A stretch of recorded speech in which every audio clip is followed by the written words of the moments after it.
I'm not returning my shopping cart.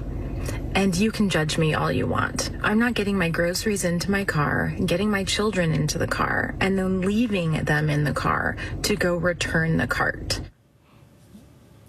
Okay, it's time now for our last call. That is a mom on TikTok taking a hard stance on returning shopping carts.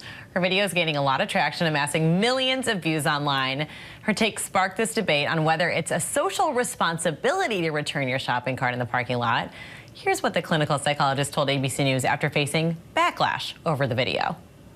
I wanted to empower people to say, trust your instinct. It's okay if you don't feel safe to not return your shopping cart. Okay, let's bring this burning question to our panel. LZ, Christina, John, and Mike. Is it ever okay not to return the shopping cart? I don't know, Christina, what do you say? I mean, I see it both ways. I have a little guy. He's 7 years old. Sometimes it's really hot and it is hard to get the shopping cart back. So I get that. And I also worked at a grocery store on one of my first jobs, and moving all of those carts across the parking lot was really rough. It was nice when people were kind enough to return them. Right. I mean, I get the kid argument. If you don't want to leave them in the car, if you have to go really far away. LZ, is there merit to that? Absolutely. I always return the cart. Like Christina, I too worked in the grocery store third shift, as a matter of fact. And one thing I can tell you is that when I went and got back, or the little carts, I never worried about my safety, no matter how dark it was. And that's because I'm a guy. So I'm not going to sit there and tell a woman with children whether or not she should feel safe or not, because that's a privilege that I have in society. So I'm like, go for it. On the other hand, if everybody did that, no one would have carts, right, John Katko? Yeah, bring the cart back, for God's sakes. And at all costs, do that. Of course, if there's certain extenuating circumstances, but I'm sick and tired of getting my car fixed from rogue shopping carts nailed on the side of my car and putting dents in it.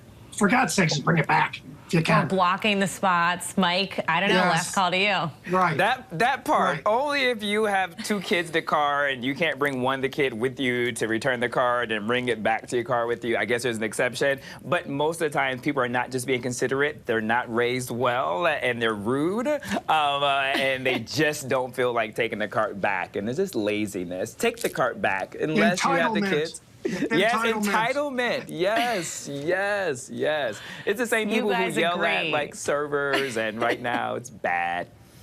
It's true. No, let's have a little bit of courtesy. Okay, I think the solution is if you have kids, you've got to park next to the place where the carts are. You know, it seems like that would solve everything here, guys. That's because you're from Minnesota, Elizabeth. I know. Minnesota nice. Minnesota and we do nice. what's right when we're from Minnesota, guys. Okay, that's our last call this half hour. LZ, Christina, John, Mike, thank you guys so much. And thank you for streaming with us. I'm Elizabeth Schulze. You can follow ABC News Live on Instagram, TikTok, Facebook, and more. Coming up at 7 p.m. Eastern, be sure to catch ABC News Live Prime with Linsey Davis for the day's biggest stories and the impact that they have on you. The news never stops, and neither do we. Keep it right here on ABC News Live. Hi, everyone. George Stephanopoulos here. Thanks for checking out the ABC News YouTube channel. If you'd like to get more videos, show highlights, and watch live event coverage, click on the right over here to subscribe to our channel. And don't forget to download the ABC News app for breaking news alerts. Thanks for watching.